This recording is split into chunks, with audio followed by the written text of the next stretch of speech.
Dan, thanks for joining us again on AYP. Of course, thanks for having me. So how have you managed to sustain your passions with all the changes that have occurred as a professional? Yeah, the passion, my passion has only changed in the sense that I don't need to be known as a photographer. I don't need to walk into a party and someone says, "What do you do?" and you say, "Oh, you're a photographer." And that has this really sort of swashbuckling kind of appeal. It always has, and I like that aspect of photography.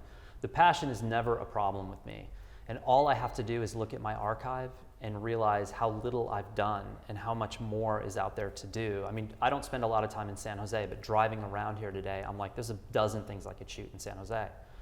It's time, resources. You have such a limited time. And to me, it's like I just take one look at my negatives and go, God, I haven't even started yet. So what would you say your secret sauce is as a professional photographer? Secret sauce of being a photographer. Boy, that is a question I've never been asked. It's either a stupid question or maybe it'll it's a question I've never been asked. And it's pretty interesting because I think what you're getting at is sort of this core of maybe how it works or why it works for me. Yeah. And I think the secret sauce is from the time I was a little boy.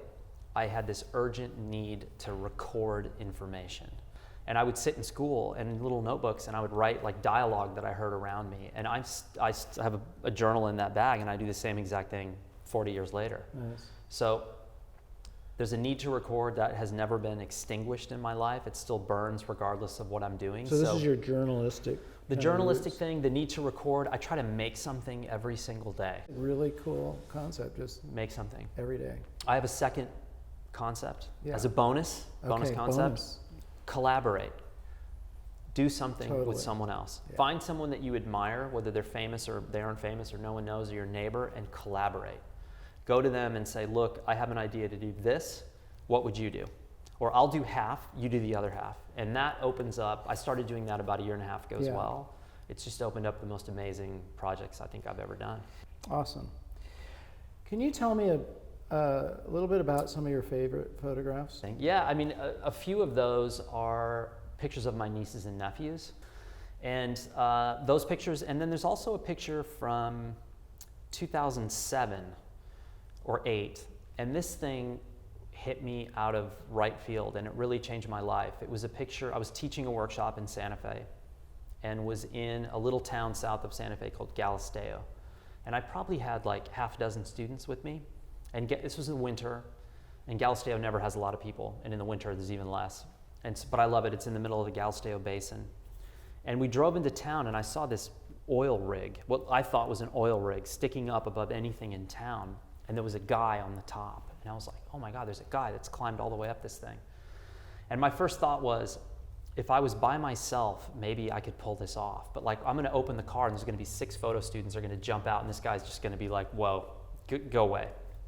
So I said to the students, this is an unbelievable scenario. Like, I don't know who he is. He could be very upset if we start shooting, so let's just feel it out.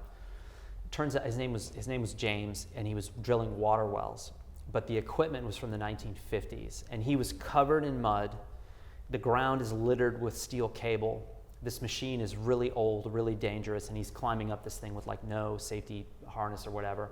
And he sees us and he climbs down, and he was the nicest guy in the world. And he said, absolutely, you can do whatever you want.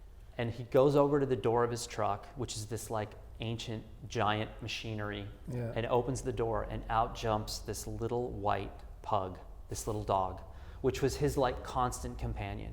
And the little dog runs around on the ground to his right and is standing there. And I just saw his legs and his arms hanging down and this little pug, and I just moved right in. And it's an image that's from like here to here with his hands, and you see the dirt and the mud and the cables on the ground, but the focus is on the dog.